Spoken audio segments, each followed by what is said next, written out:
गजपति जिला खजुरीपदा विश्वविद्यालय सामने आदिवासी महासंघ सभापति नेतृत्व में विश्व आदिवासी दिवस आदिवासी नृत्य संगीत भितर एक लंबा रैली रे सभास्थल को पहुंची सभा आरंभ करा जायथिला।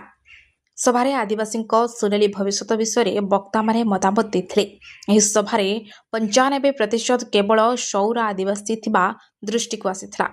कंध आदिवासी को मंचरे देखा मिल नथिला। एक तरफ शबर महोत्सव भली अनुमान करा जाउथला। एही सभारे सप्तगिरी उलाका गिरिधारी गमांग दाशरथी गमांग अशोक भूया नीर भूया अनेक वयोज्येष्ठ मान्यगण्य आदिवासी नेता जमा होइथिले। समस्तଙ୍କ ପାଇଁ खाद्य व्यवस्था होइथिला। एथिरे प्राय 5000 लोक जमा होइथिले। जिला एसपी एवं एसडीपीओ उपस्थित रहिबा सह पुलिस प्रशासन श्रृंखला रक्षा करथिले। मोहनारू प्रतिनिधि निर्मल कुमार पालक रिपोर्ट ओडिशा खबर।